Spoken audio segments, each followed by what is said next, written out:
Yo, what's good, gamers? First speaking, I'm doing pretty well. We're doing a very late build stream, as you can see. Fashionably late. Let's just go with that. It's fashionably late build stream. But you know what? It's all good. We're doing it anyways, and it is going to be the first part of a project I would like to start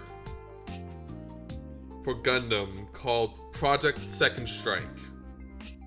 So, with that being said, I think we should just get straight to the build portion. And let me just switch over.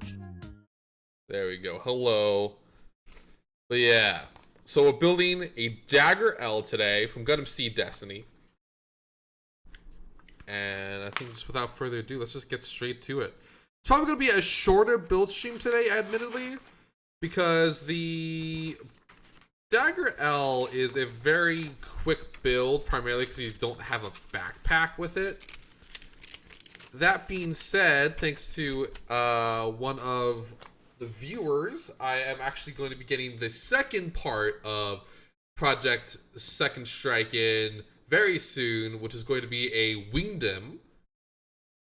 And I think without further ado, let's just get straight to it, huh? Let's see. I think I know what this part is, because actually, this part fell off the runner, which is, you know, a great omen. Yeah, it's gonna be right here. So this part fell off the runner. Needs just a tiny bit of cleanup. So let's just get my rods out and give it a little bit of that 1-2 pass. You know what I mean? There we go.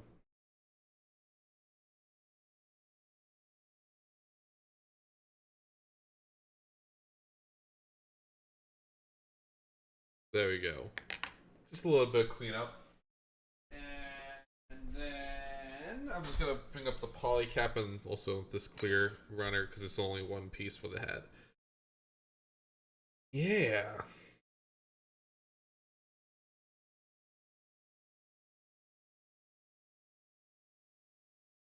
Already starting off pretty spicy. But chat, how's it going today? Hopefully y'all are doing pretty well. Personally speaking, I'm doing pretty good as well. Haven't streamed a whole lot this month, but you know what? Sometimes life just be like that, and it's okay. It's okay not to stream every day. All right. So a 24.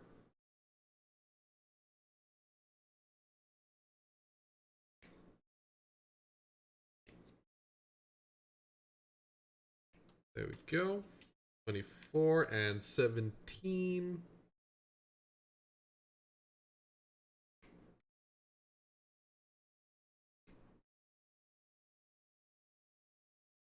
There we are. Oop, hang on. Let me.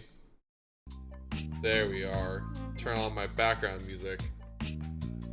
Get some chill vibes going.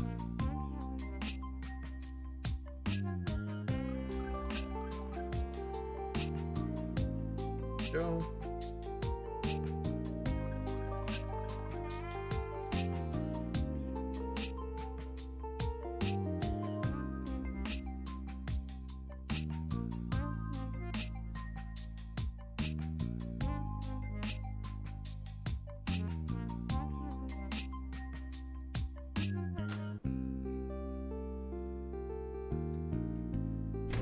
Now, as you can see, I'm actually using instructions this time because the usual website that I kind of gleaned the instructions off of is no longer uploading their instructions, so might need to occasionally like look up close like that.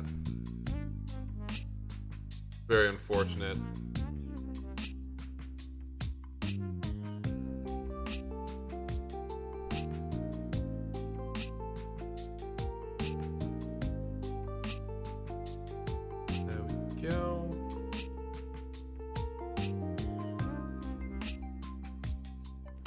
But yeah, this is going to be the first part of a project which I have dubbed Second Strike.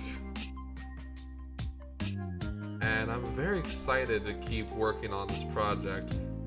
I could probably give some details. Basically, my intent is to make a Second Strike Gundam.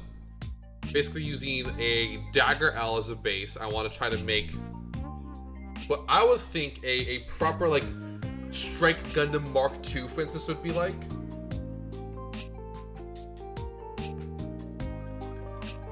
Well, something similar, of course. But oh, Bob the Builder, thank you for the follow. I hope you're having a good day and you're enjoying the stream so far. Yeah, currently speaking, we're just working away at this. You know what I mean?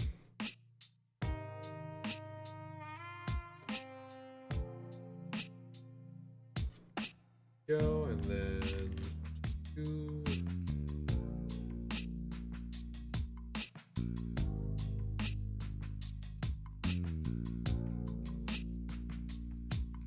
There we are. Yeah, it might just be a very low-key stream today, honestly, but you know what? All good. I don't really have much to talk about, other than maybe like D&D. I've been doing a lot of D&D shenanigans. Like, I've been working on Sparks in the Dark, which is primarily just me reading all these adventures.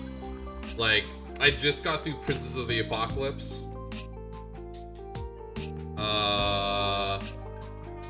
And yeah, I just got through Princess of the Apocalypse, and I'm currently reading through Descent into Avernus right now. And let me tell y'all what, Descent into Avernus is so fucking convoluted. It's kind of bananas how convoluted, like, legitimately, it's basically an elephant making you go on a wild goose chase, and they never remember where you're actually supposed to be. It's insane how much they make you run around in Descent into Avernus just to go back. All because of a fucking elephant not being able to remember where to go or how to do things.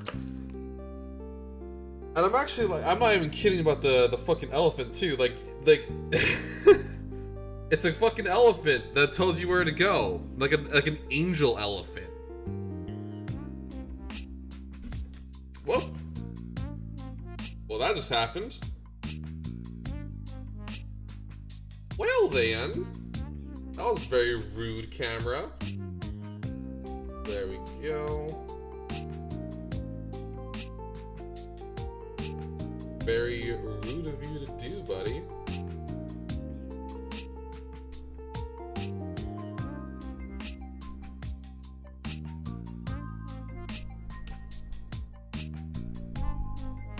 Yeah, hang on one second. I'm gonna be trying to make sure this guy doesn't fall again.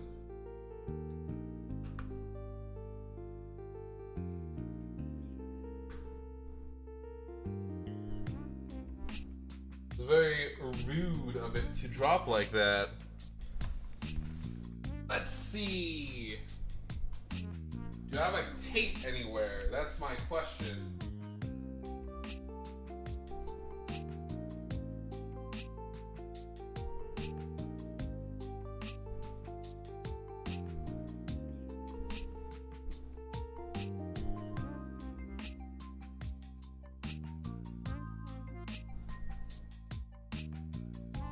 I don't think I have tape anywhere.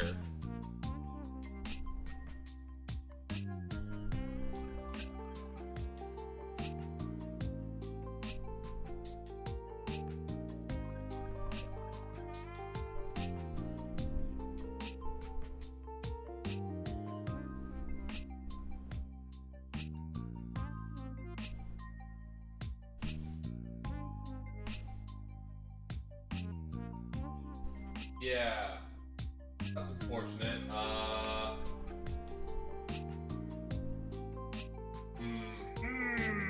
Trying to think of how we should handle this. Still don't have any tape. Make sure this guy's gonna be secure. I mean, I guess I could just like keep watching it to make sure it doesn't pop off again like that, but like at the same time I feel like that's not really a sustainable form of ensuring that y'all don't see anything you're not supposed to see.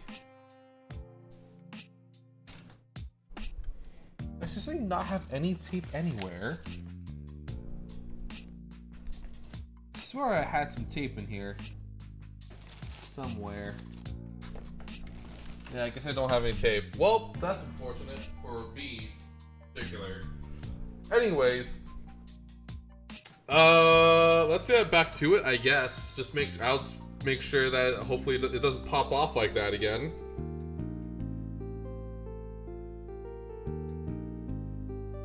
But yeah, that was weird. Pops off like that again, I don't know what we'll do. Just, I don't know, cry a little bit.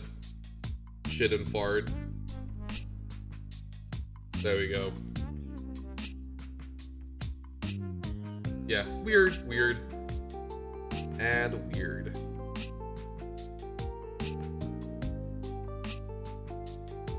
Oop.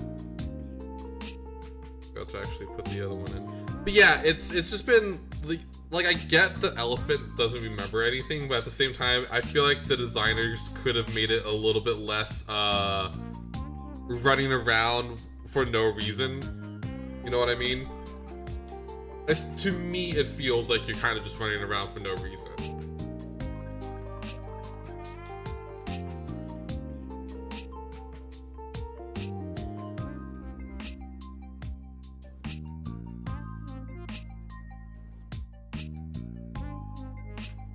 Well, you see, this elephant is not your ordinary elephant. This is an angel elephant. A celestial elephant.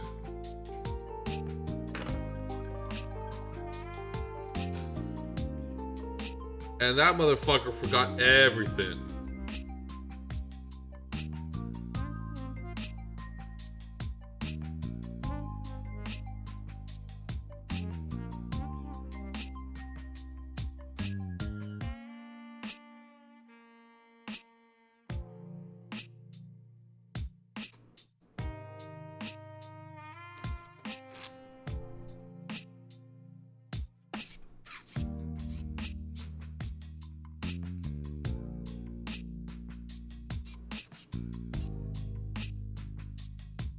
But yeah, I mean, it's not like the Descent into Avernus is actually going to have a major impact. Well, it's not like the actual adventures are going to have a huge impact. I'm reading them mainly so I know what happens in them, so I can write different events and stuff like that in the campaign.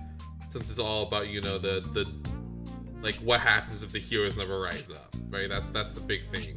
So I basically need to figure out what happens if like someone fails, right? Or someone like if they die and they aren't ever actually able to complete their quest, stuff like that.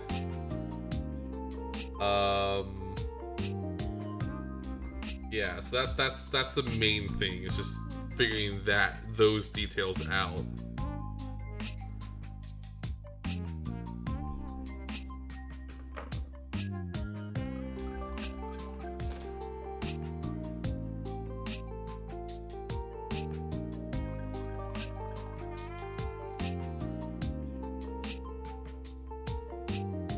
Go.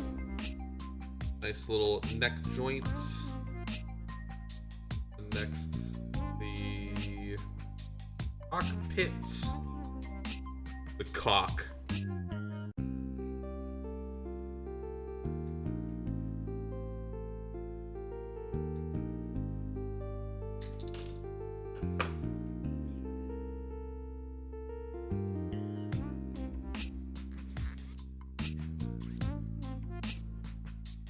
There we go. But yeah, Bob, how is it going today? Hopefully you're doing pretty well. Personally speaking, I am doing Fine and dandy, just doing our monthly build stream, as you can see.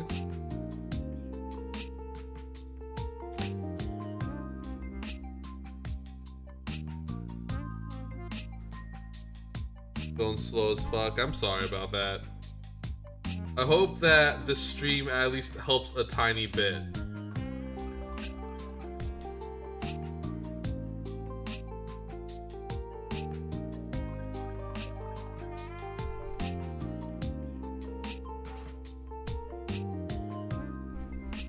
Go.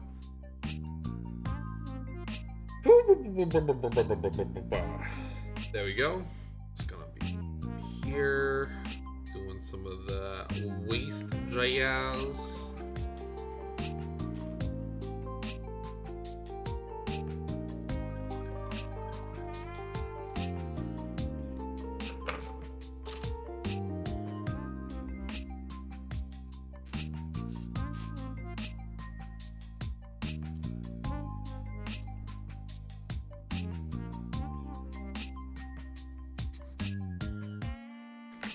Yeah, we'll just that's the goal today, is just to vibe.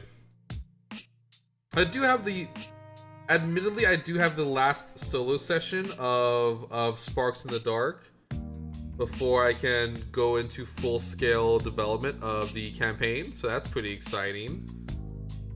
It's gonna be with Orion Strider, and the character is named Starchild. At least that's what they named themselves, Starchild. And I'm excited about it. I can't wait to traumatize this kobold.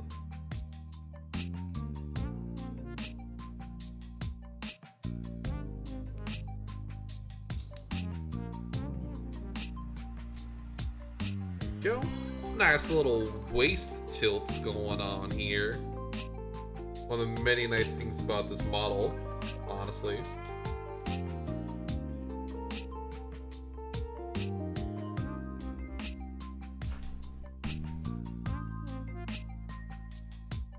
Now for the head jazz, which is going to be this and that. Snap there.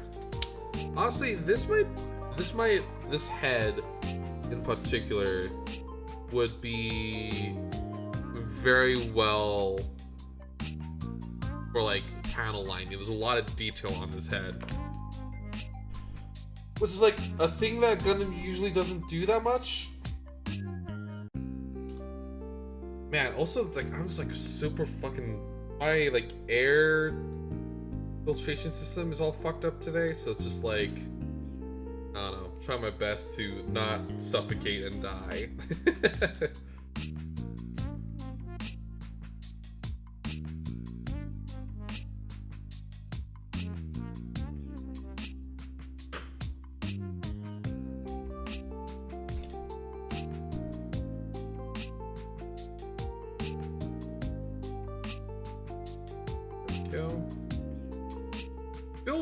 The build of this guy is very interesting overall, I think.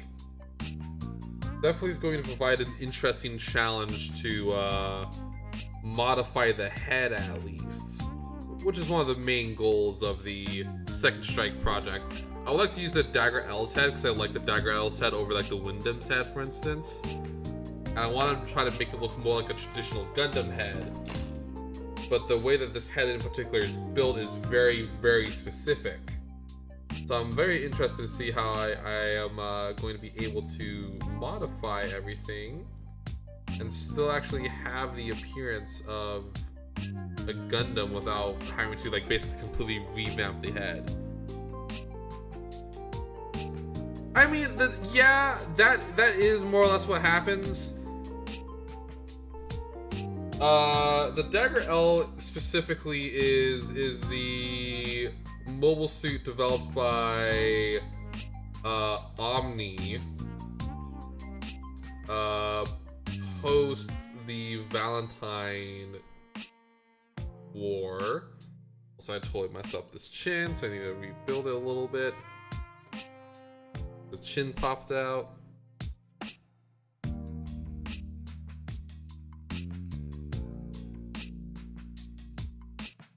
So yeah, I mean, it literally is just the mass-produced Strike Gundam. Specifically, it is the third iteration of the mass-produced Strike Gundam. Just realized there is an area that needs to be sanded.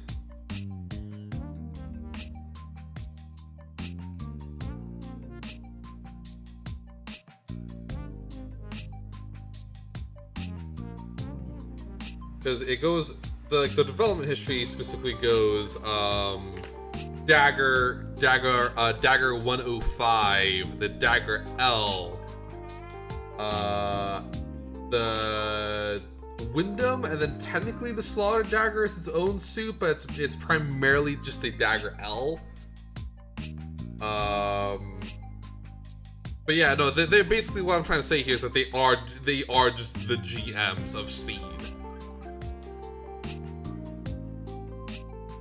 There's a mass-produced Strike Gundam. There we go.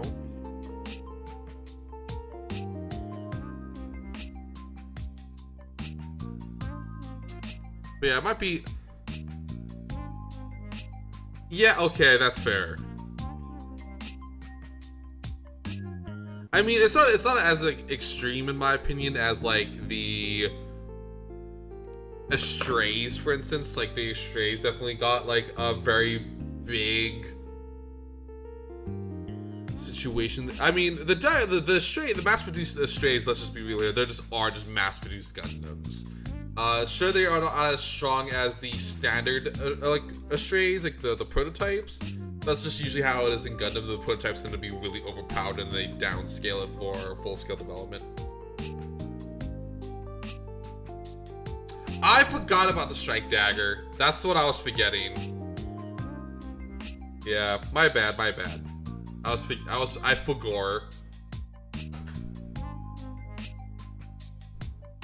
Yeah, right. Like, I mean, technically speaking, each different striker pack is its own dagger, technically. As well as the very minor modifications that they might have done for like the dual dagger or the, I don't think that's actually what they call it, but like the dual Gundam's dagger, or like the Buster Gundam's dagger. Stuff like that. I think there was even like a Gaia Gundam dagger, right? Like they attempted to make a Gaia Gundam with a dagger.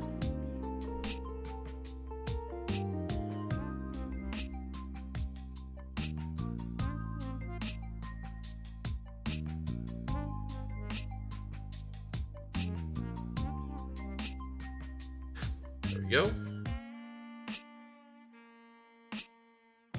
Yeah, right. Like I was like, but technically speaking, the Buster Dagger is like its own independent variant of the dagger, like the base dagger. So like, you know, there's like hundreds of different like potentially hundreds. I mean, that's not very accurate, obviously, but always feels to me like we never have seen all the daggers by the end of Seed.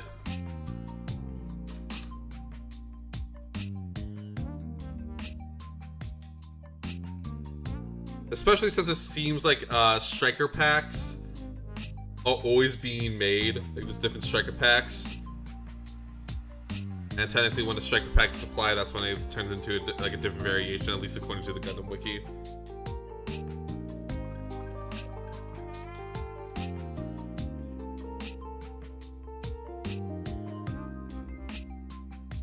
Go. Little, yeah, it's just projection. Don't worry about it, Neppy.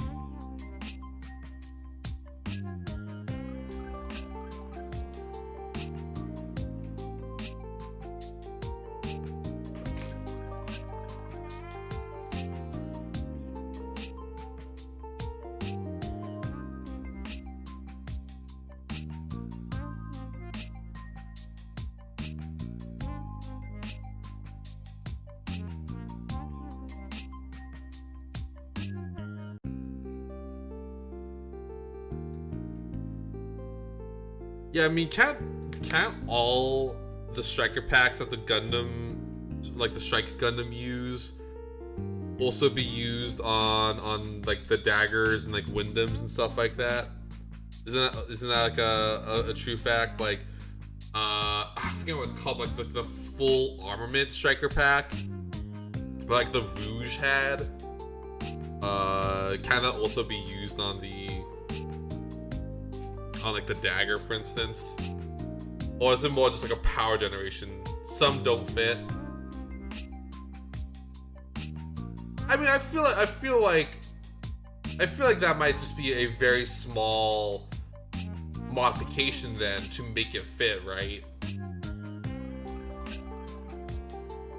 Also, this is stream dead. Hang on. Wyndham is what Dagger L becomes. Yeah, I'm aware that the Wyndham is a upgraded version of a Dagger. Like, I'm aware of that. In particular, because I was doing a lot of research into the Jet Wyndham, which is literally just the Jet Striker pack on the Wyndham. Yeah. Although, personally speaking, I think the Dagger L is a much cooler aesthetic compared to a Wyndham. Like, that might be like a bit of like a controversial thing to say. But the Wyndham, in my opinion, I think just looks. I don't necessarily like the shoulders of a Wyndham. Like, the shoulders really bug me. But otherwise, I mean, like, I just think like the chest looks better. I like the head a bit more. I like the V-fin on the Wyndham. I like just the huge V-fin. I think that's a really nice look for a mass-produced suit to have. But yeah, right. Like, it's just the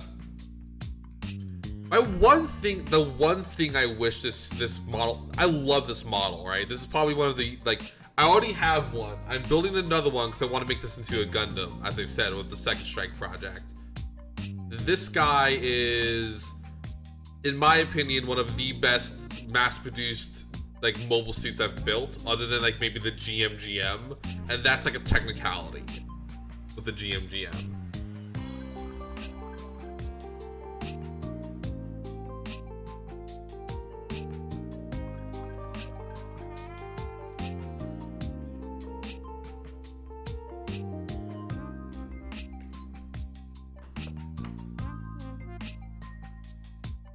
No. I'm saying the best like GM styled mass produced suit, in my opinion, is the Dagger L. You know what I mean?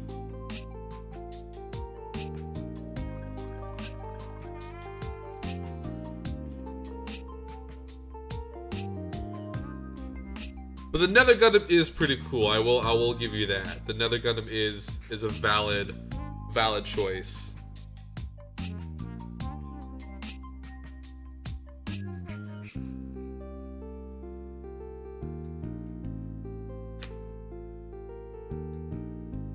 My mom is the Bass Pro Gundam. That's pretty cool, not gonna lie.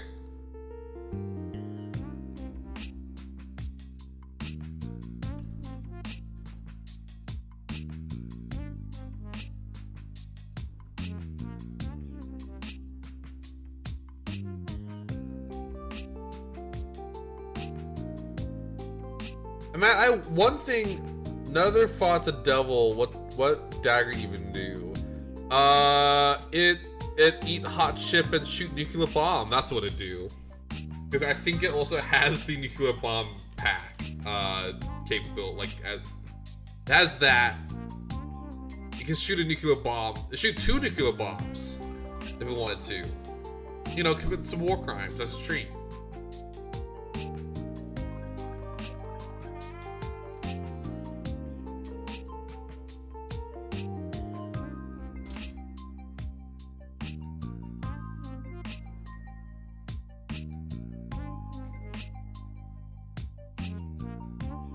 No, just as a treat, a little tasty war crime.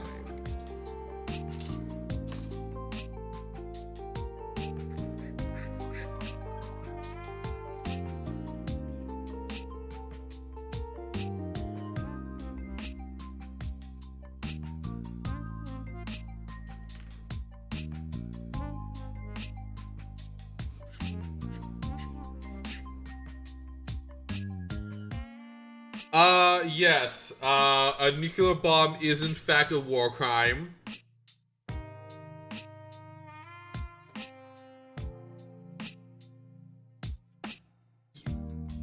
Yeah, I mean, like, there's a difference between a suit that has like a nuclear engine in it and like a thing that is meant to destroy as much things as possible, which is in fact a nuclear bomb.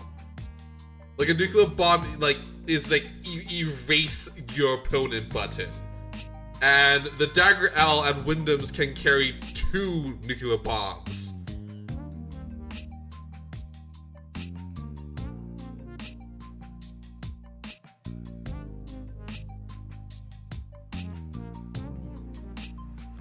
I mean, technically speaking, in my opinion at least, war itself is a war crime, right?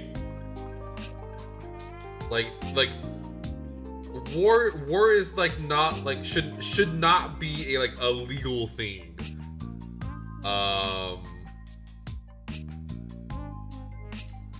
So, you know, all that jazz.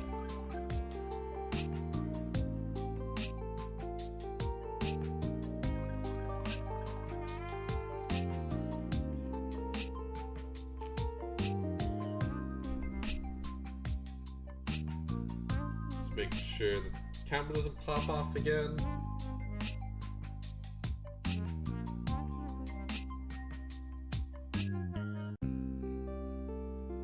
Yeah, I mean, I'm aware.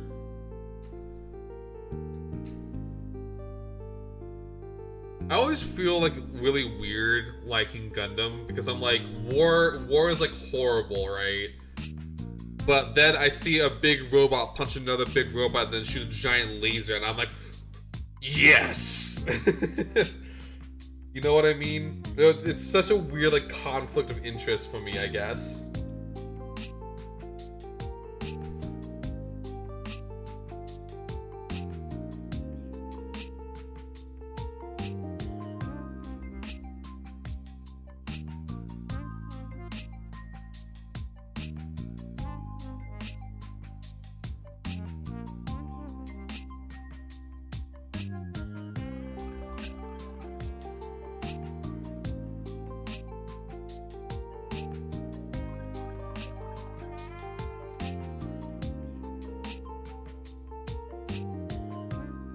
I actually saw a video just now of a reporter that was reporting Ukraine had a cruise missile launch over his head, and he was like super knowledgeable about how they work, like and how Russia utilizes that kind of armament. And like as soon as he saw that it was a cruise missile, he got like super serious. He was like, "There's gonna be 3. We need are we in an air raid? There's gonna be 3. We need to be like ready just in case, right?" It was super wild. The guy was super knowledgeable about how Russia uses the bombs.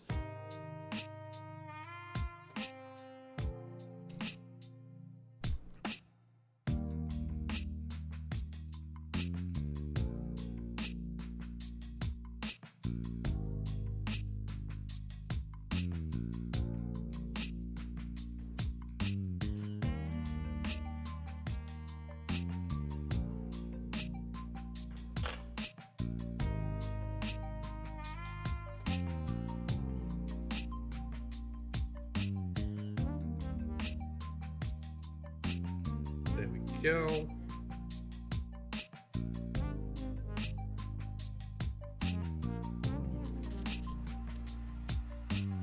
You know what? I've been rewatching Gundam Build Fighters. Maybe because Gundam Build Fighters, I don't know how to describe it really. Like when I want to build something, like a custom, Gundam Build Fighters is usually the show I watch before I get into a custom, because it gets me in the mood to make a custom Gunpla. Unlike any other show that Gundam has.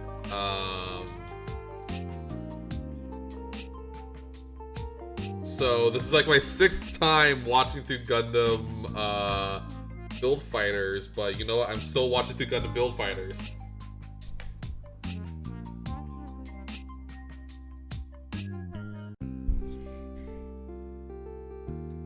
I like it. What can I say? Oop! Sorry, I did not mean to, like, punch my microphone.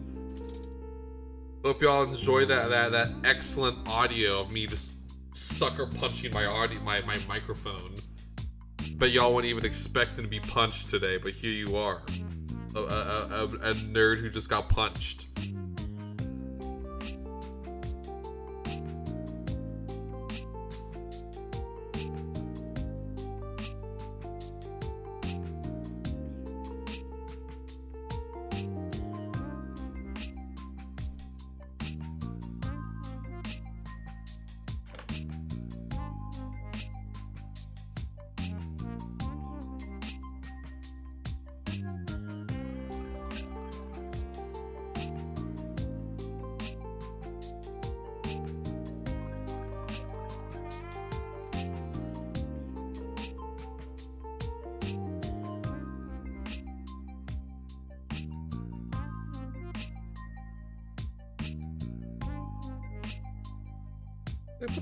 I put the wrong arm pieces on.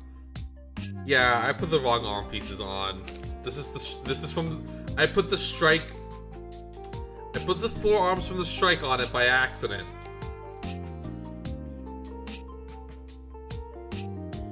I'm trying to fit the pieces on it. I'm like, why is this not fitting? It's because it's the wrong kind of arm. I put the wrong arm on. Like a fool and a charlatan.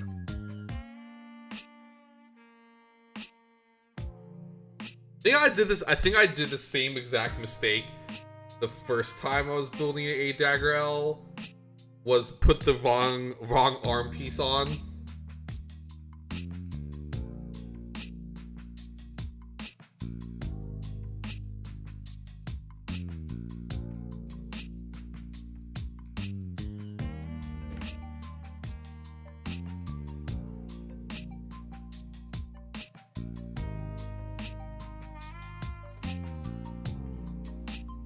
There we go.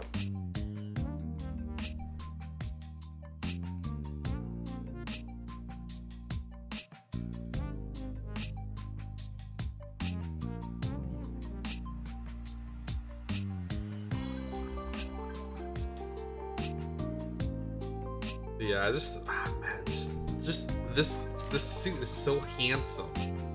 It's such a handsome Gundam.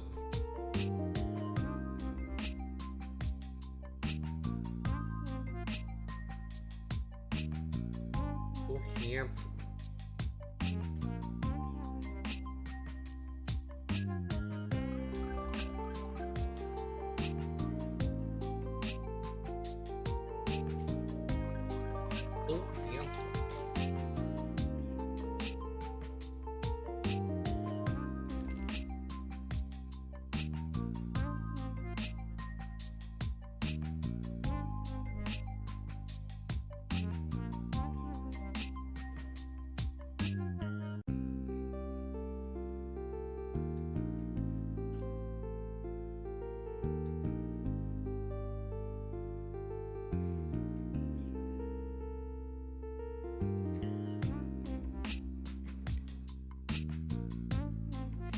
Also, as you can see, I suppose you can say my building strategy tends to be a little unorthodox. Primarily speaking, I try to usually build the arms at the same time. Same with the legs. Because I find if I go one at a time, I get burnt out very quickly. Like if there were more accessories on this, like if this guy came with like an Ale Striker pack, for instance. Or fuck, just even a striker pack in general, I would be building the striker pack first.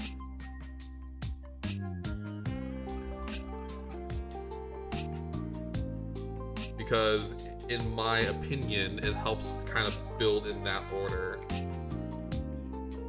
Just prevents burnout and builder's exhaustion. Build.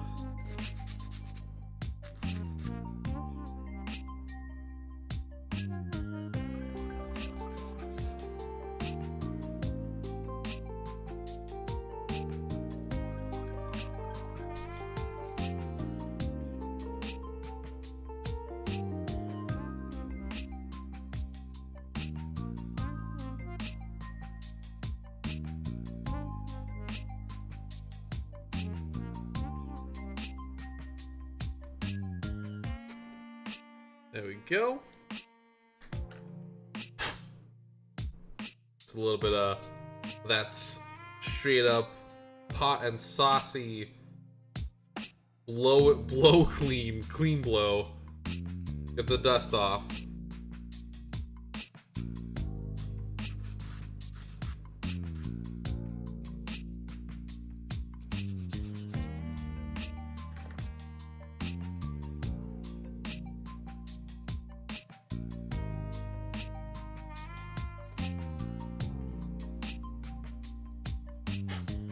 Go. Also, what's surprising on this one, I don't think I've ever seen this before on a Gunpla. There are mold lines. There's a very subtle mold line. Yeah, I have an airbrush. I have an airbrush. I don't have it on hand. That's the issue. Am I putting this on backwards? I totally am. If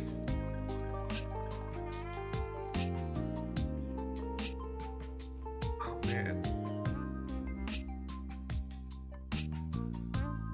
Yeah, I don't have it on hand. It's still in Colorado, so hopefully I'll be getting it back soon. Because I don't want to paint with rattle cans. Painting with rattle cans kind of sucks, in my opinion. In my humblest of opinions.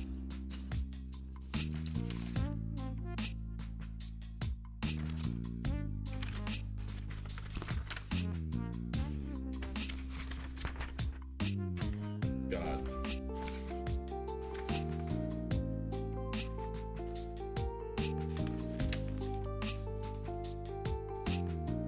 Here we go.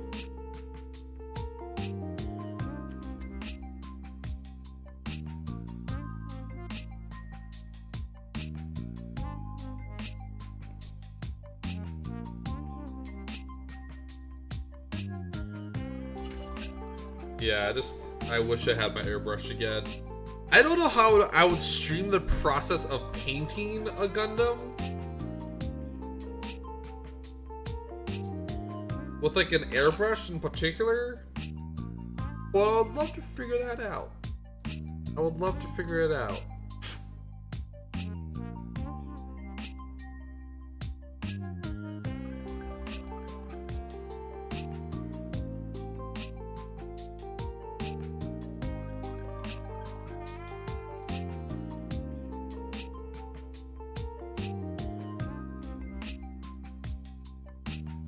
Oh, yeah, true that. I could just do that.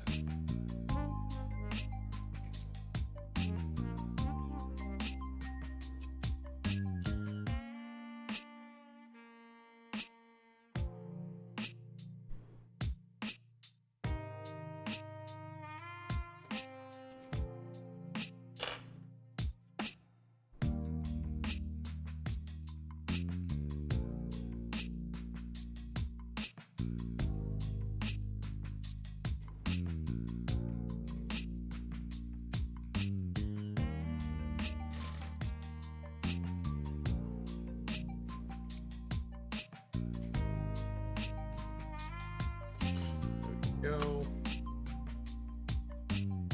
I also like, compared to the Wyndham, the this like little forearm like bar that the Dagger L has, I think looks way better.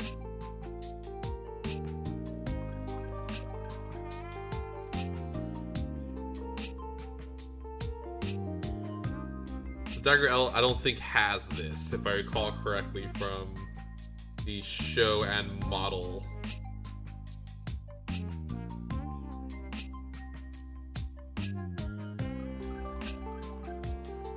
Yeah, just this very small, like, little bar. There you go. Yeah, this little small bar that like wraps around the arm.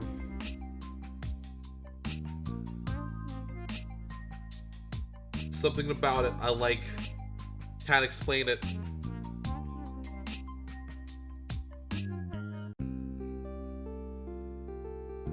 Oh, yeah, that would be pretty good.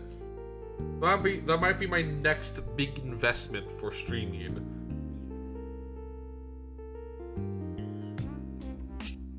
Either that or get my own dedicated camera. Not big, but like, you know, my next investment in streaming. I would say my big investment, yeah.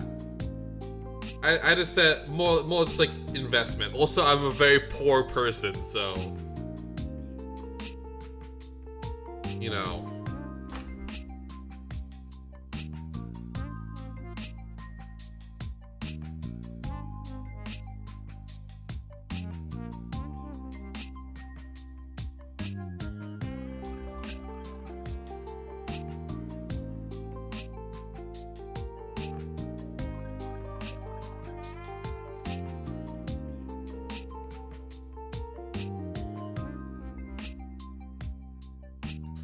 That makes sense.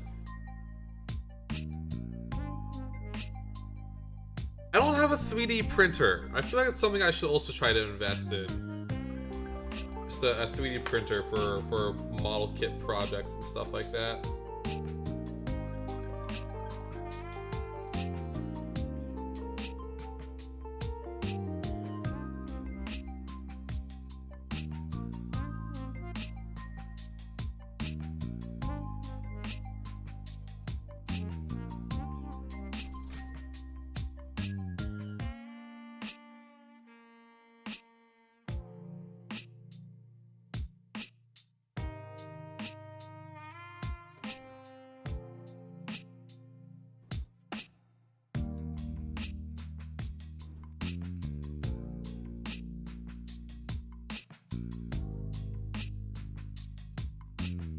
Jesus Christ.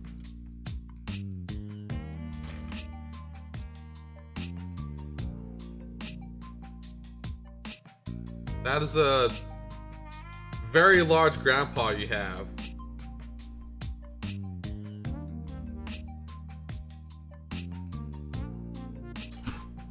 Or very large grandpa you are making, more accurately.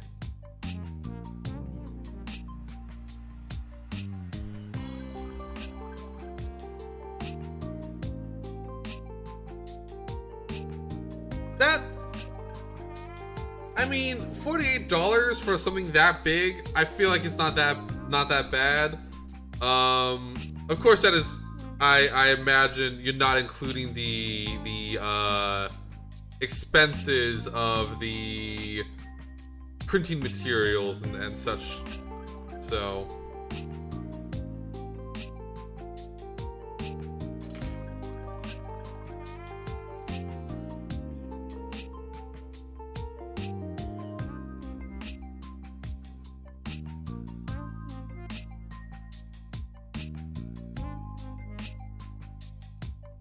Yeah, exactly. I mean that is a fair price, I would say.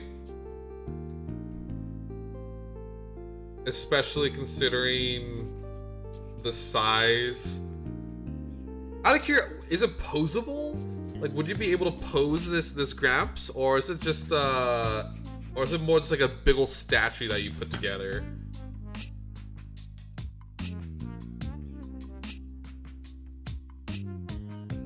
If it's fully posable, that's one thing, you know?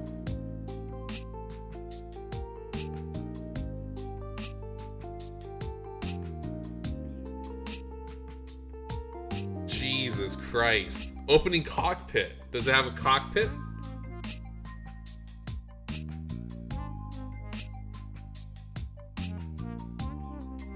Checkmate. Shit. I'm the one who's been checkmated. Little pink check. Ah!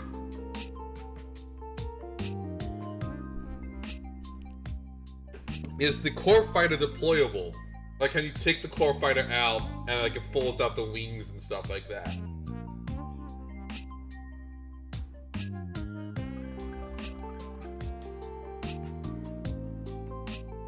Yeah, go ahead.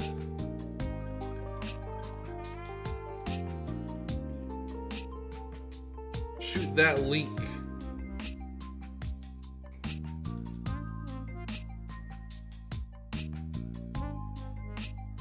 That being said, I might not be able to look at it right away, you know? Just in case. Nothing against you, just, security.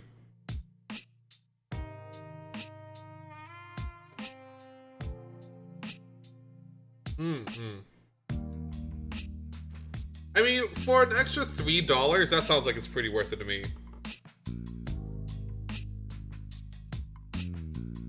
Right, like an extra $3 isn't a whole lot, in my opinion. Although that might make it less stable, wouldn't it? For the core fighter.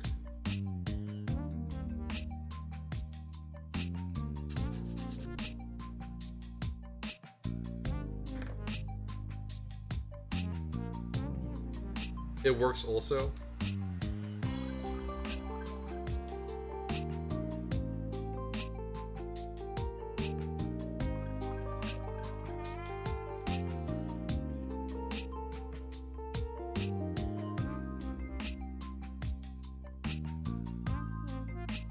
I mean, even excluding having like an actual core fighter, I think, okay, I was about to say, like, does it also include like, just like the standard core? Not the core fighter, because that's also would be pretty cool, just having the normal core as like an option. So like, you could have like the core fighter out, and then you have like the actual core and the Gundam can still be made in one piece. Like the Master Grade, you know?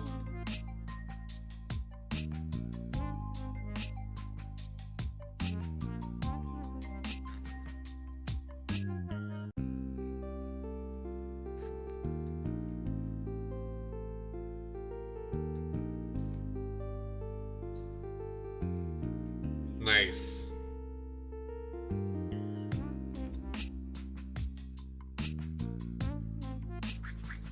You know, something I've always wanted to do is enter GBWC. Now, I don't expect any to go anywhere with GBWC. Just because, like, you know, just the potential, I feel like. It's just one of those things I've always wanted to do, is enter GBWC. I know, but, like, you know, there's always the, like, especially, like, yeah, you do not need to tell me that it's the worst. Especially in America, it's so bad. It's so bad. But, I don't know, I just, like, I like the idea of the potential of meeting someone like Meijin Kawaguchi, for instance. Which I know Meijin Kawaguchi is just like a normal person, but like, you know, it's Meijin Kawaguchi. And like, also just the chance to be, I guess, like more or less recognized officially by Bandai as a good builder. Even if Bluefin drops the ball every fucking time in America. Like, I've kept up with, I mean, that's fine. I don't necessarily 3D print anyways, right? Like most of the parts if I need to like make something, I usually try to scratch build it with my own greasy mitts rather than utilizing a 3D printer, because like that's just how I've always done it, because I haven't I don't have a 3D printer. And on top of that, even though there is a size limit, you can still get like pretty there's still like a pretty large size you can get your Gunpla. If anything, the one reason why I don't want to do GBWC is because Bluefin constantly drops the ball on how it works, right? They constantly just fuck it up in America. Like, remember that one year though, they're like, yes, you guys will be the judges, so you don't have to blame us, and then they still got blamed for just bullshit, right?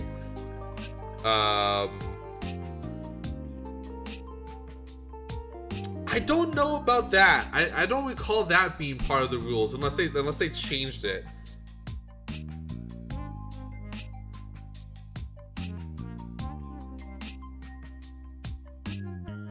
I mean, that's fine. I typically build my customs more akin to like something that you might see in like Gundam build fighters. Like I don't make anything like necessarily crazy. I'm more along the lines of make my my fan fiction into a physical format. You know what I mean? Rather than like I haven't done any dioramas. I would love to try to do a diorama, especially with something very simple. But I would say that I'm a very good kit basher, especially because I'm really good now at doing like joint replacements and like overhauling like large part sections. Like on my custom shout all, here, let me go get it real quick. Which I've yet to paint because I don't have my airbrush. This guy is almost entirely Bandai Namco parts, right? Like the only parts that aren't is like the antenna right here, because that's a scratch built, and then the backpack is I had to like replace the entire back. And this is just plastic plate, but everything else is using Bandai Namco parts. But this is like the usual.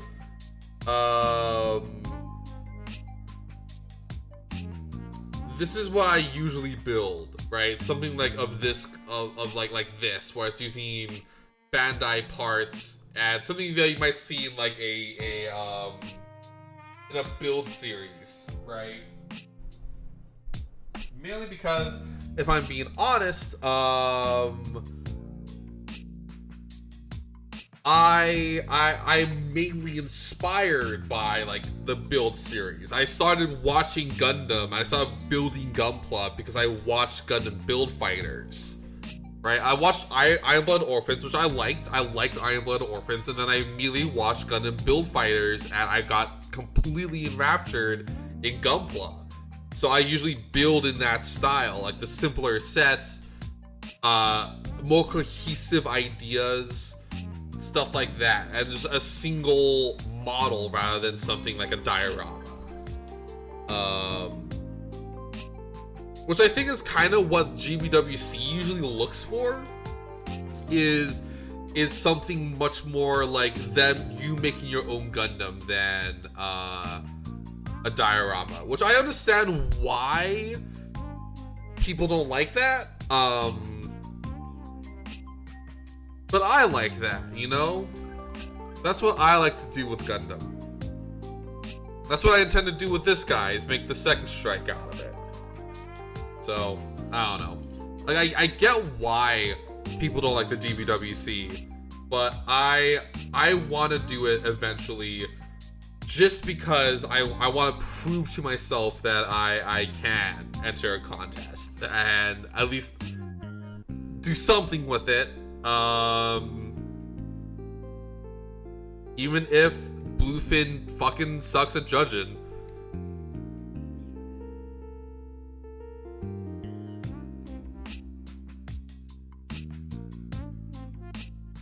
More actually, Bluefin just keeps messing up the fucking rules.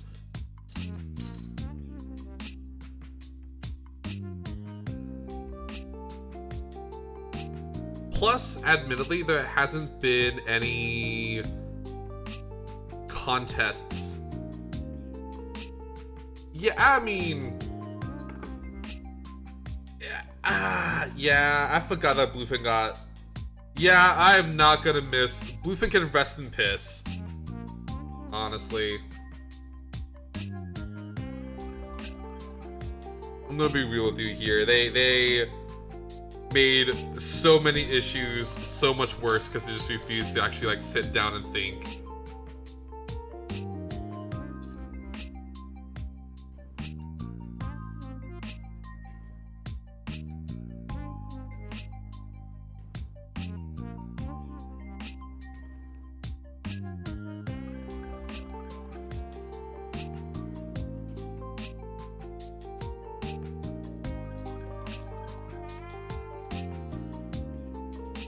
But you know what? I can see why Bandai bought out Bluefin though.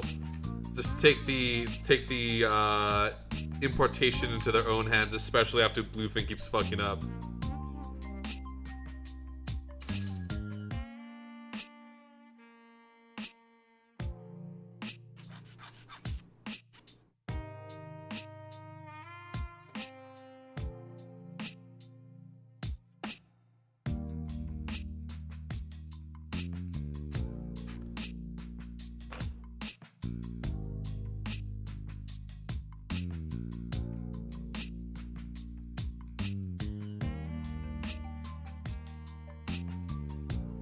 Damn.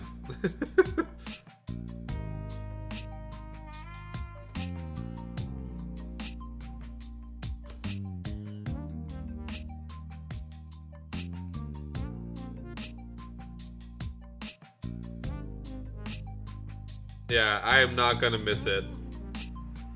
That's the moral of the story here. Not missing it one bit.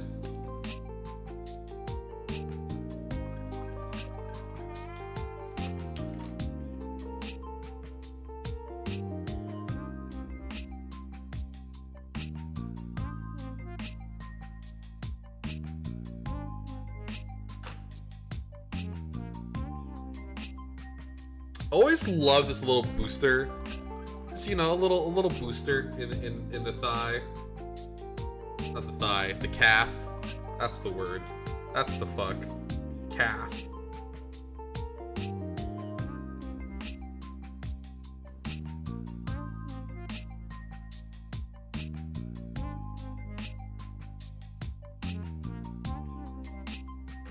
Hang on, I just realized gotta clean this piece. I'm gonna kind of come in here with my hobby knife and just very gently scrape at it.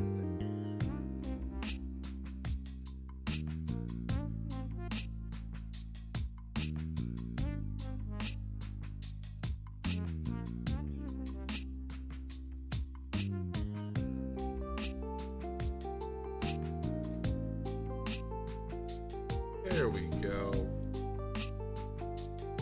Nice and flush. Gonna do that with the other calf before I forget. And let's just keep on building.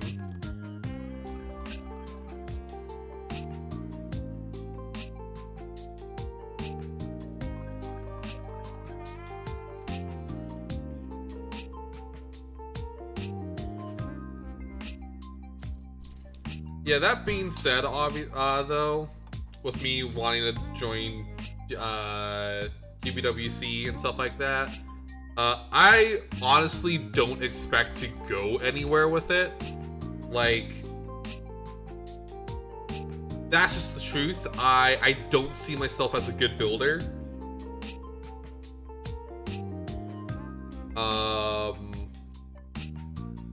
At least not compared to some people who join the GBWC.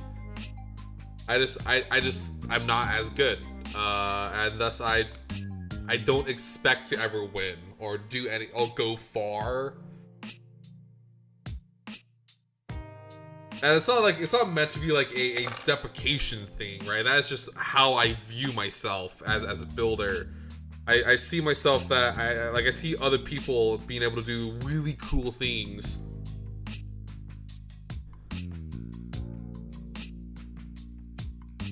Yeah.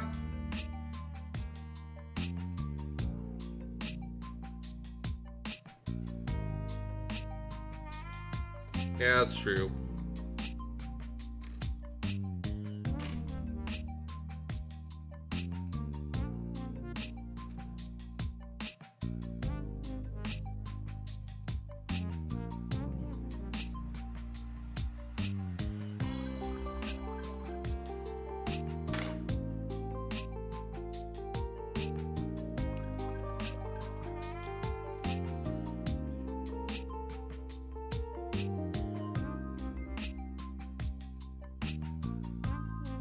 I don't know. I guess I'm just trying to express that I don't see myself ever winning GBWC or even going that far with it, as I've said. But I always want to just give it a try, give it a shot.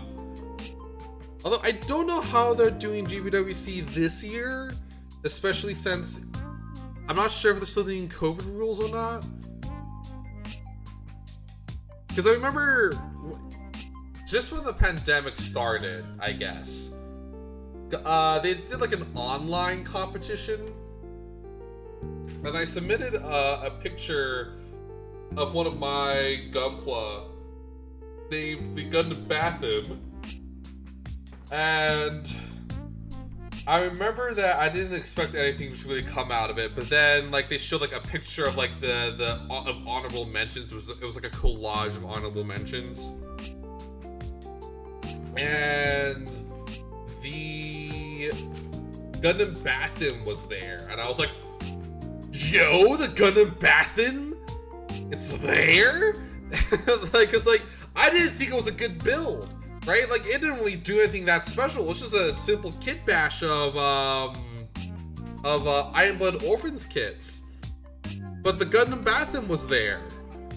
In the honorable mentions. So I was like, I rode that high for so fucking long. You don't even understand how long I rode that high of seeing the Gundam Bathim in that collage.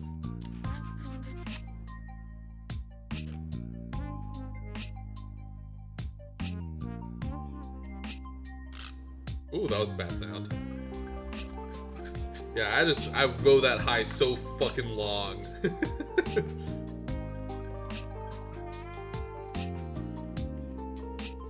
It's like, I mean, like, you know, because to some extent, it was like a lot of validation, right? Just seeing the Gundam Bathim up there, it gave me a lot of validation that my skills aren't as bad as I always think they are.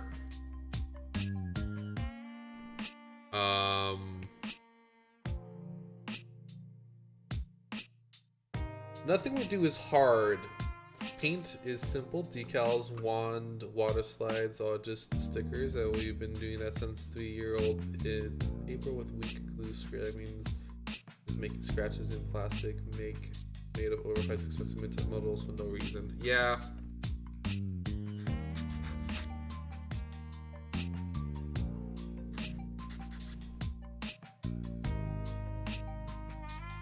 Like, I'm not saying it's like a skill issue. It's just like, I don't know how to put it. I just don't think I don't think, compared to like some people I see on Twitter, at least, I don't think I am of the same caliber of build. But it might also just be it might genuinely be like a self-deprecation thing. So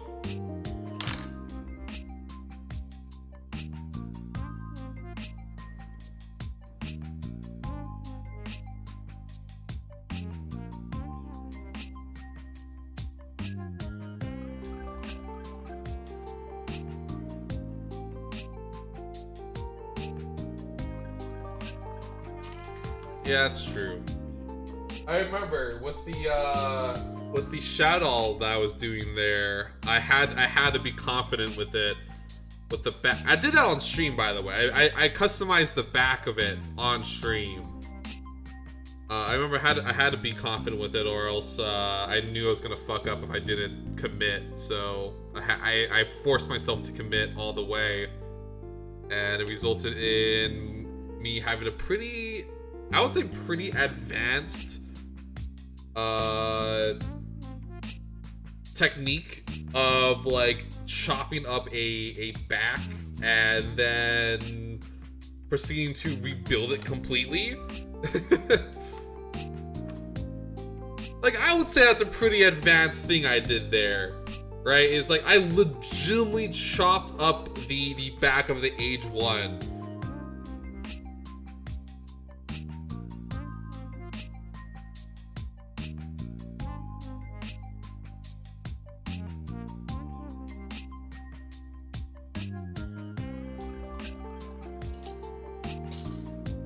Yeah, I've done personally, I have done a handful of unsnap fits, so like Warhammer miniatures, and I've done 2 planes. So I kind of get it, you know. Those were definitely yeah, I know it's not the same. I'm just saying I did do a Warhammer model and a couple of those, and I've also done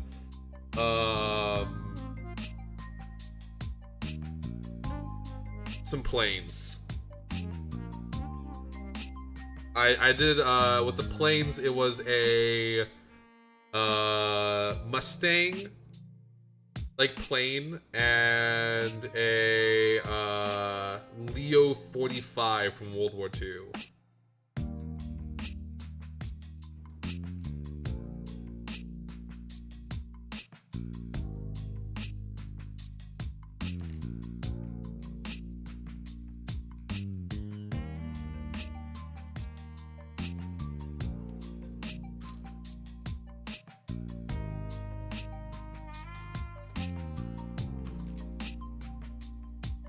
Yeah, that's fair.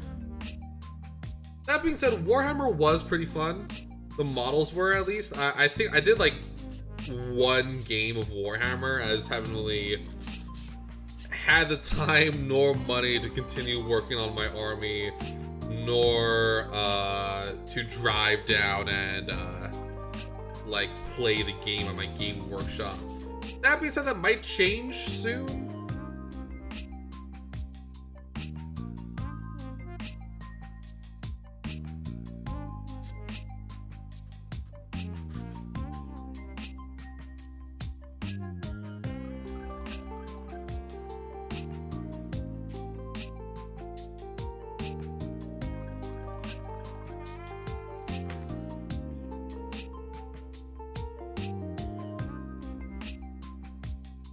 Yeah, that's fair. I mean, if anything, Warhammer taught me that I need to improve my painting skills. One thing that I am horrible at with models, like, and I know this for a fact, is hand painting. I'm really bad at hand painting, especially like learning the right consistency for the paints, because it feels like with every paint it needs to be a different consistency for it to work well, which is one reason why I've been trying to stick to, in particular, one brand of paint, which is either Tamiya or Citadel, and I try to not do Citadel because, my god, are they overpriced, but yeah. I have been watching painting videos. It's hard for me to, I guess, like, understand the consistency of the are you talking about, like, when you say painting, do you mean like someone like actually just straight up painting on like a piece of canvas, or do you mean like someone taking a model and painting the model?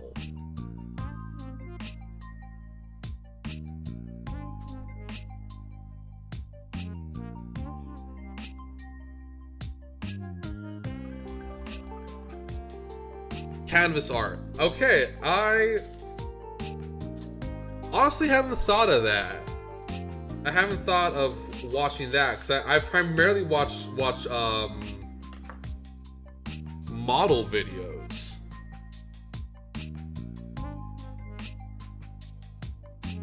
Well, there's also some things that painting, like hand painting a Warhammer model also can transfer over to Gundam. Like painting in details and stuff like that.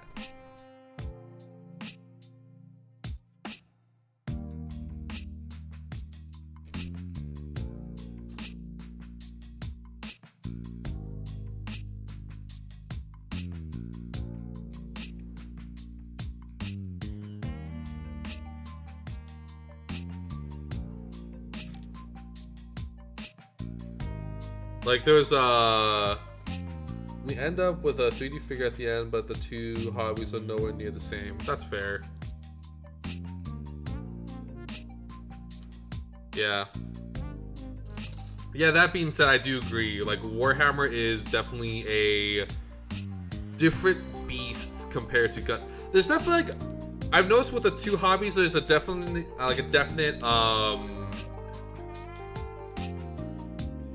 different focus with the two hobbies, right? Like with Warhammer, right? There's a huge focus on like, well, like as you said, canvas painting, right? That's a huge focus for their hobby. On top of like the actual game itself of Warhammer, but there isn't as high of a focus on like kit bashing and building and stuff like that. Beyond like a handful of exceptions, I've noticed like for instance, there's like this one guy on YouTube I like watching called Pete the Wargamer, and Pete the Wargamer like pretty much exclusively does like conversion videos and stuff like that. Meanwhile with Gundam, as you said, right, one's an art hobby, one's a construction hobby. With Gundam, the focus mainly is this. It's this part of the hobby. It's building and customizing and making cool shit with giant robots punching the fuck out of each other.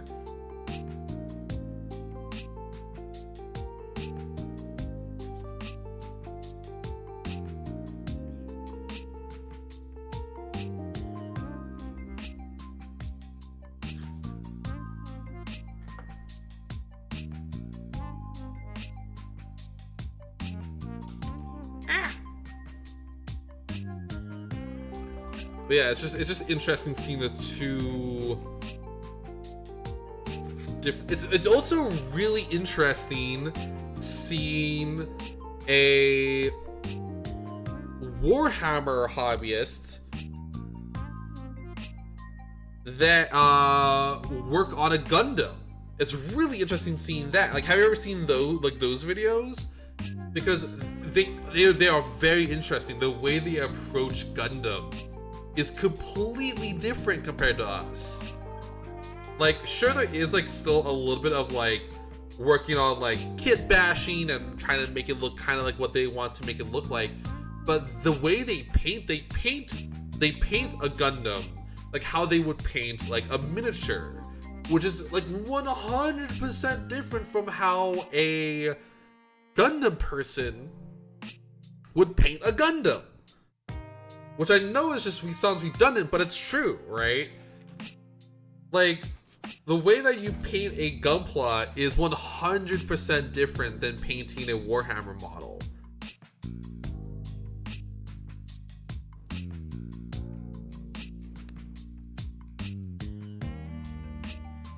Yeah, and it's exactly as you said, right? Like rebuilding a car is it's closer to Gundam than or Gunpla than Warhammer. But yeah, it's just interesting seeing those videos of people who usually work on miniatures like that, like paint a Gunpla, because they do it a completely different. Their understanding of color and how color applies to Gundam is completely different compared to how Gundam people paint. Which I think is one reason why I struggle with Warhammer so much, is because the way I see painting Warhammer is different than the normal Warhammer person painting Warhammer, right? Like when I paint a Gundam, or in this case a Warhammer model, I'm painting it like how I would paint a Gundam, right? So that usually being is like I choose a color scheme that I think looks cool, and then it's very flat colors, right? Like there's no like edge highlighting. I mean, like I might do a little bit of edge highlighting on a Gundam, like if I really want to have like a more like gritty look. I might have like the recesses shaded and then panel lined, and then have like the high points a bit of a higher tone compared to the inner points, but I usually don't do that.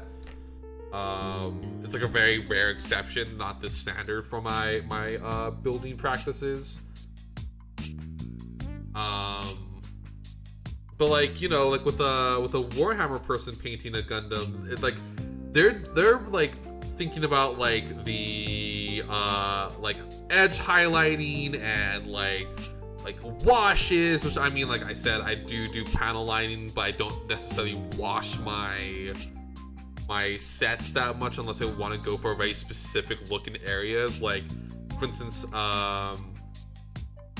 thruster bells I will usually wash to make them look used, unless the point is for them to be like straight off the assembly line, fresh, which is not always the point when I'm building stuff, especially customs.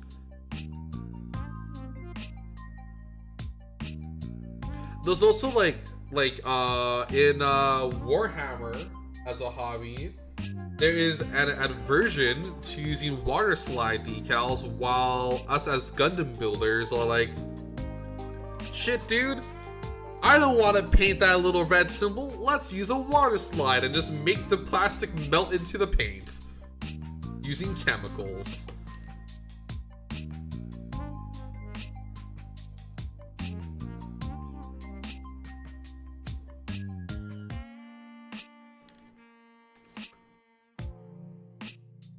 There's also there's one channel that I've been watching named Tabletop Time, and they actually built their first Gundam. It was a Barbados, right? And I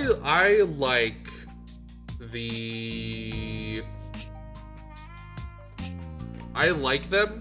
I like their ideas. I don't like how they handle painting even Warhammer models, because again, this could be my Gundam speaking, but I prefer... Oh my god, why is this not going in? Hang on a second.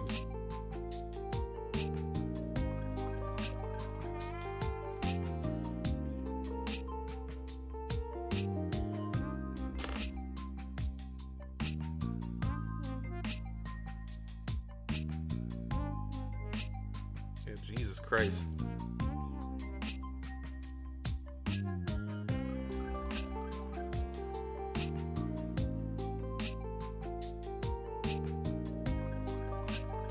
There we go. Yeah, there's this one YouTube channel I like watching for Warhammer content called Tabletop Time. They definitely have like a different approach to a lot of their stuff, which I personally appreciate, because, you know, I'm not like super into Warhammer. I hate the lore of Warhammer. I only recently started getting into the lore of Warhammer because I want to do the League of Votan, or the Dwarfs Space Edition. But they just have one thing I hate. Like, they make like a super nice like Space Marine, and then they just like 100% ruin the Space Marine for me. Like to like the 10th degree they ruin it. And it is a thing called Streak and Grime. They apply it so heavily. And I'm like, guys, please stop. Stop using so much Streak and Grime. You're ruining the paint. Like, I can't see, like they would do so much detail work, and then they use Streak and Grime, and like it just washes it all away. you can't see shit anymore. And I'm like, guys, I get you like the look, but you just overdo it. You overdo it so much. Doing the streak and grime, it's so much. They use it so much, and it annoys me. It really, like, if you can't tell, it really annoys me how much they use streak and grime. Because otherwise, I think I would like their models. It's just, ugh. Stop using streak and grime. That's the moral of the story here. Don't use streak and grime. Be better. Do better stuff.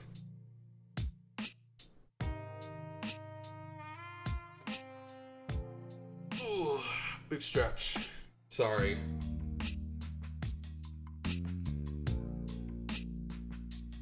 Yeah, I've actually been saving up for the League of Votan. Because I know all the shit I need to buy for Warhammer.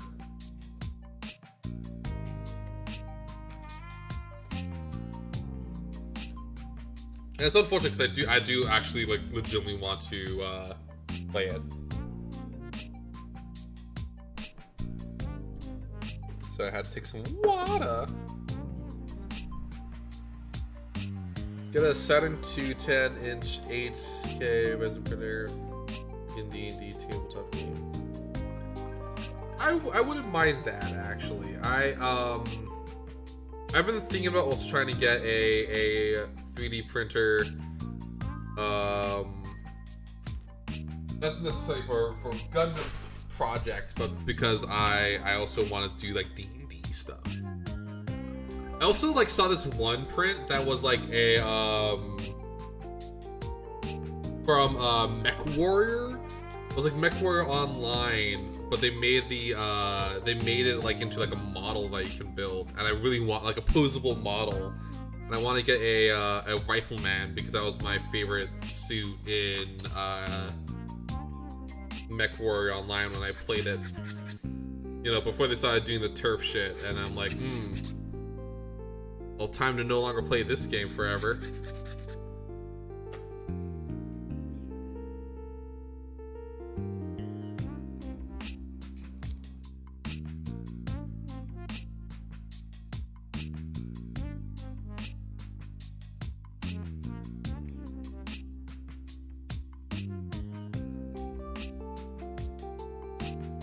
The Lego Mars. I mean, I could probably buy that right now if I wanted to, but I'm not going to. Because I also need gas.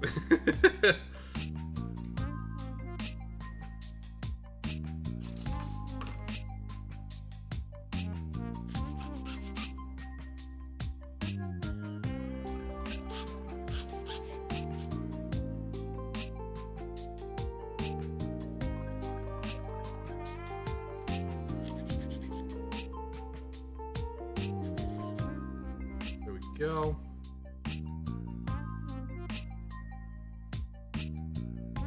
By the way, if you do enjoy the stream, I do monthly build streams like this, and I also have a Discord in case y'all want to, in case anyone new watching wants to hang out.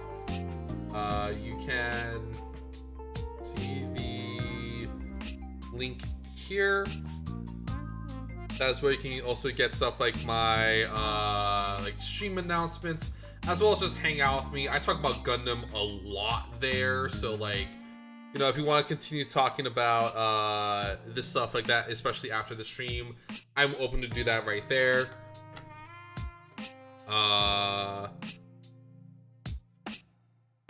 No obligation, of course. I also do have a Twitter, which you can find down below, along with my tips.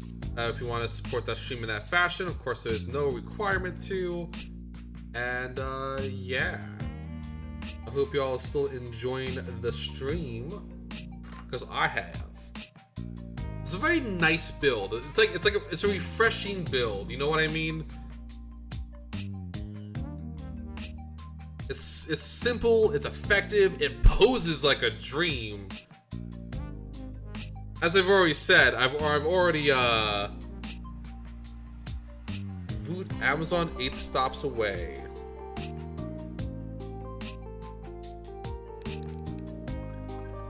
There we go. So yeah. Worst package ever though. Yeah, Amazon, although, sorry, are you saying that like Amazon, it has bad packaging? Or like what is the parcel you are expecting?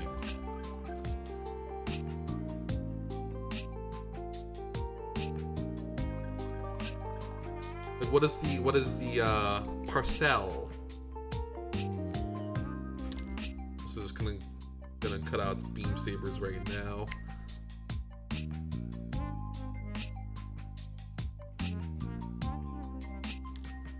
And also the gun sensor. We can just get the empty runner.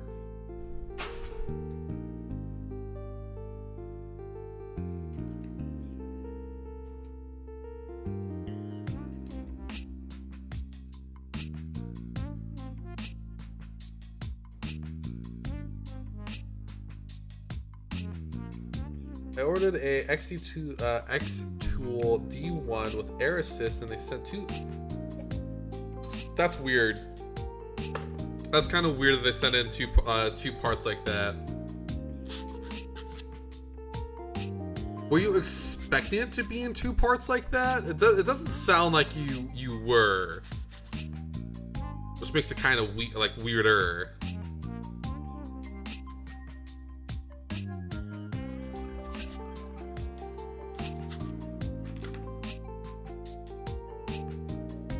No, I wasn't. Yeah, that's super weird. But hey, I mean, at least you're getting the parts, you know? Yo, what's up, Gin? The Gin Nara?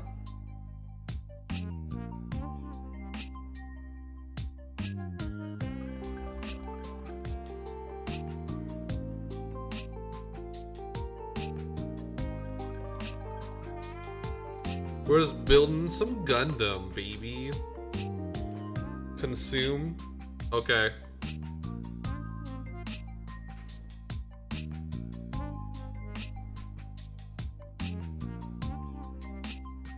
There you go. Hydrate or dihydrate, babes.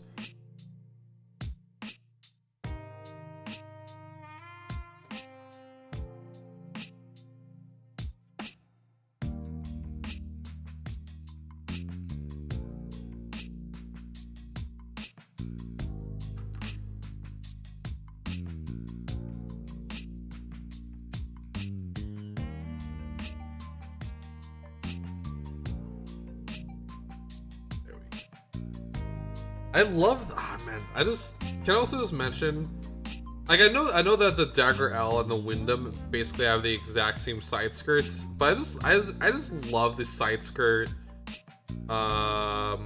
beam saber holders here. It's such a good look. It's just such a good look. Just, look at that. It's so good. The part I'm getting today blasts the working area with air, so the laser is more accurate and finer than if it was smoky, diffusing, and cools. So it won't be bond. Okay. So that's like a pretty vital component then, if I'm understanding everything correctly.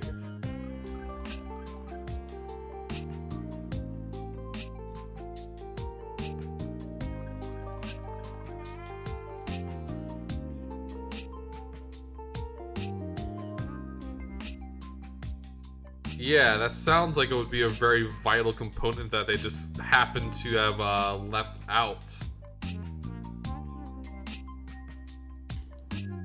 There we go. Look at this.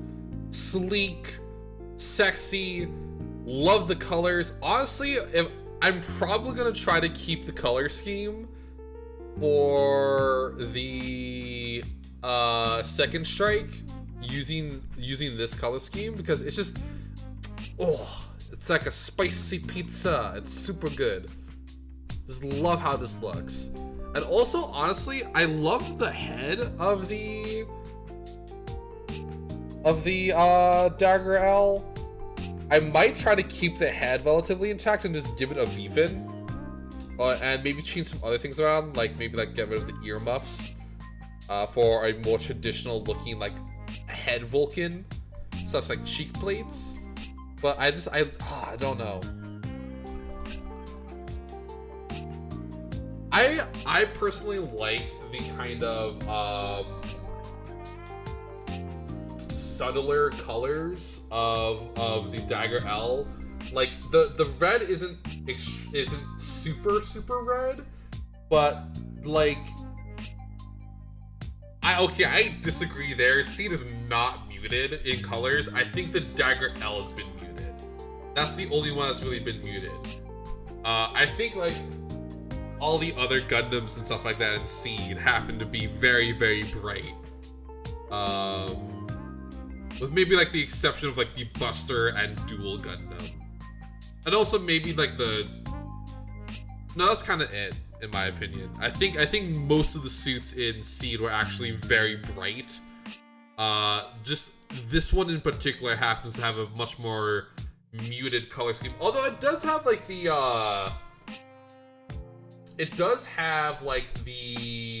GM off-white. It's not like the mint color of like a GM, but it does have like, you know, like a lot of GMs tend to be like an off-white color, even if they're not like the weird mint light green, like mint ice cream.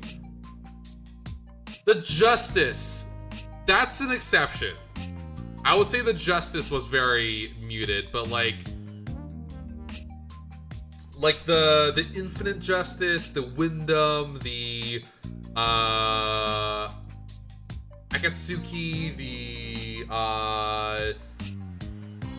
I would say even like the antagonist Gundams, like the Forbidden Gundam, the Calamity, and the Raider all had like very vibrant parts about them. Of course, there was like the Strike Gundam itself that was very bright.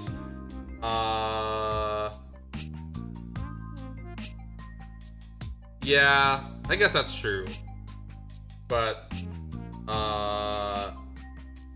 the Gins were very Jins were very brightly colored in my opinion. At least for what they were trying to accomplish, they were very brightly colored.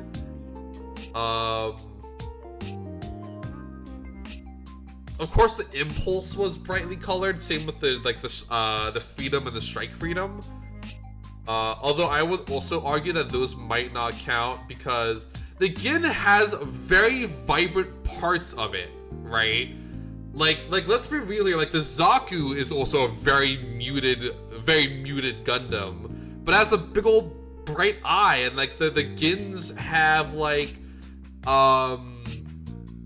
these like bright orange and white parts on them.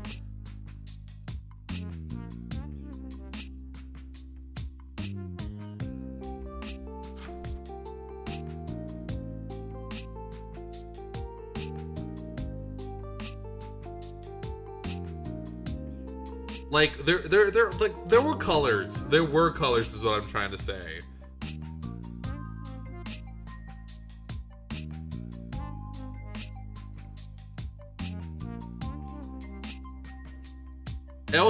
I could also see them maybe intentionally not having the suits be brightly as brightly colored because of the fact that Seed is so fucking full of beams that they might have done that in order to help try to balance the colors due to the sheer amount of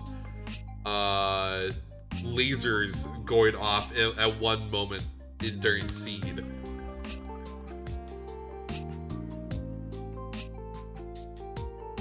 The Strays.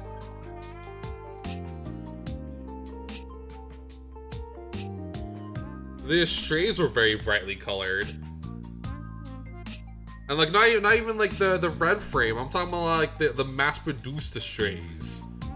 They were very brightly colored. Yeah.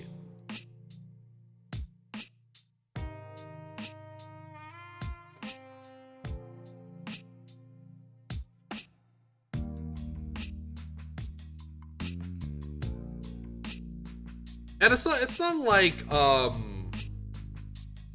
Gundam was very vibrant either. Like most of the suits that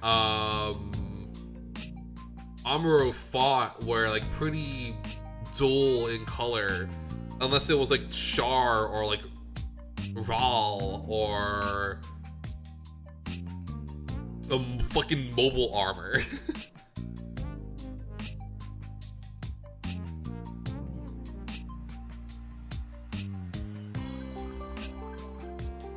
Of course, the exception being the Gundam itself in UC, and like the gun cannon was also pretty brightly colored, but like the gun tank was pretty dull,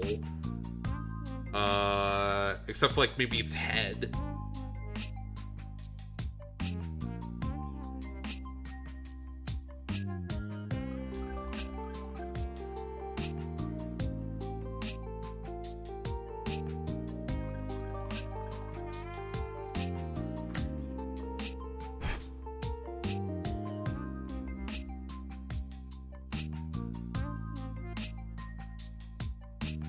Nice. I love this pistol. I know it's not a pistol, I think it's like a beam carbine, but whatever. It's very nice and I like it.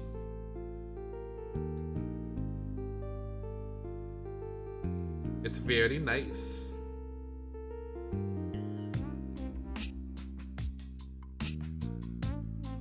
It can go pew pew pew pew pew pew pew now.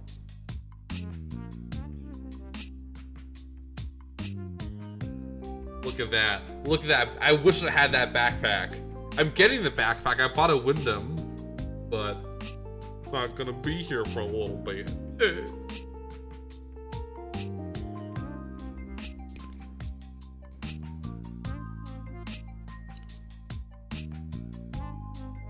We got another empty runner, baby.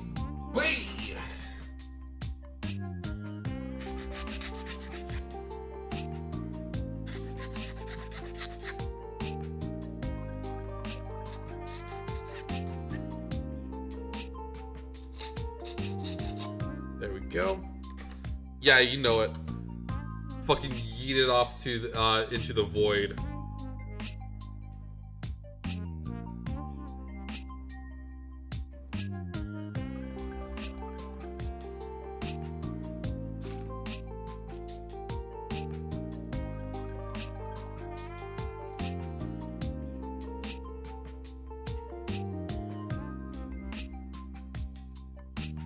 That being said,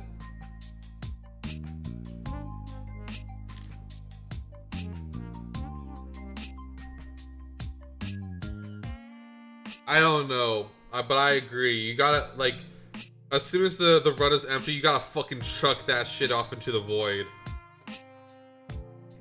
Like, simply, it's simple, like, right? This is empty now, so you just gotta go like, see? You probably heard it. Actually, trick shot it straight into the box while I was keeping all the empty runners. There we go. That felt pretty cool.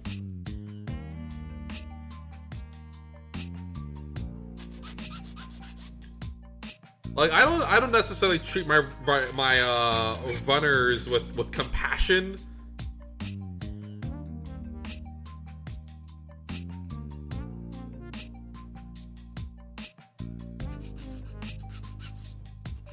You see, I'm already part of that religion, Gin. So you like a Mormon trying to sell Mormonism to people in Utah. Not gonna get anything here when I'm already part of it.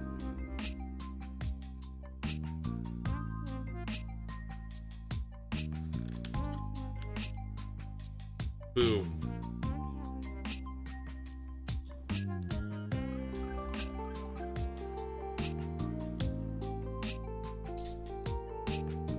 Boom. Now that's a motherfucking Dagger L right there if I ever seen one. I have a second one right over there. It's missing its antenna because it fell.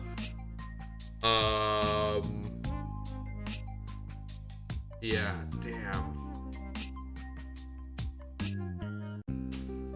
What a nice set. I love this set. Now, my plans.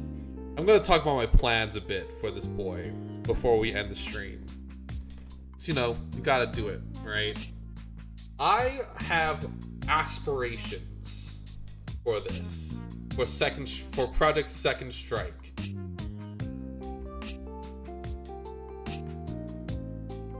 Right, so I want to make this head.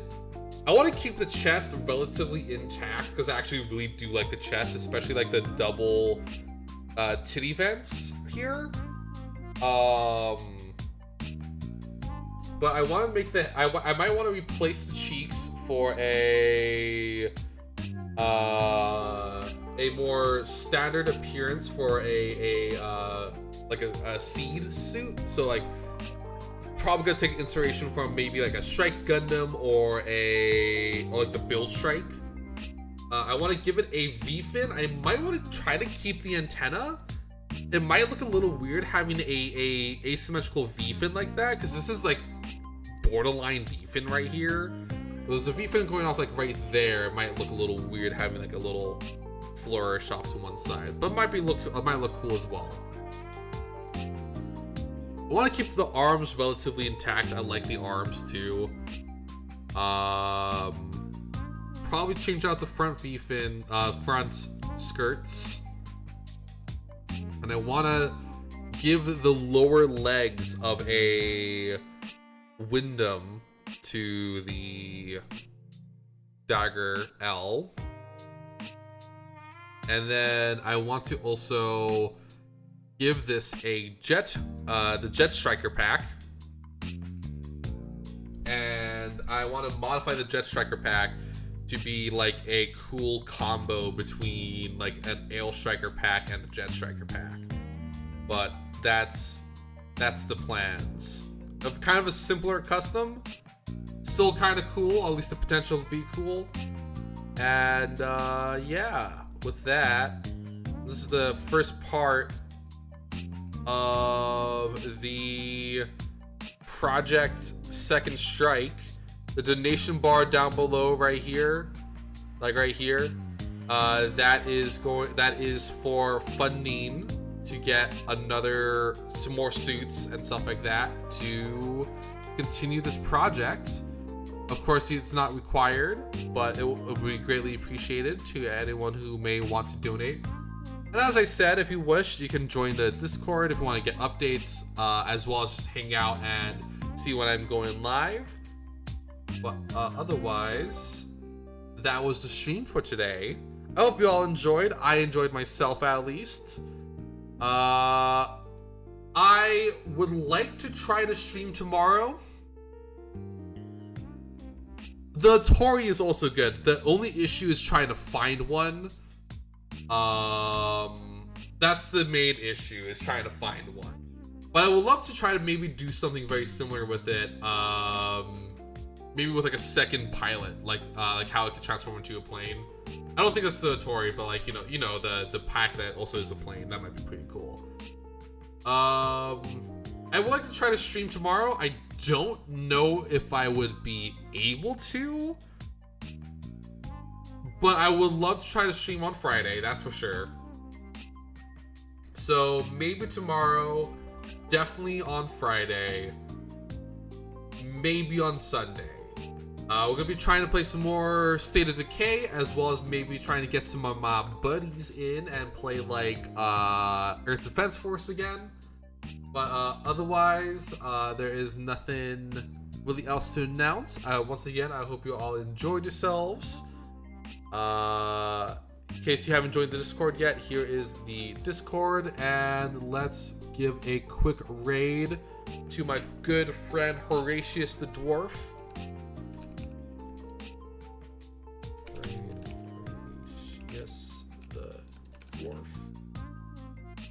There we go.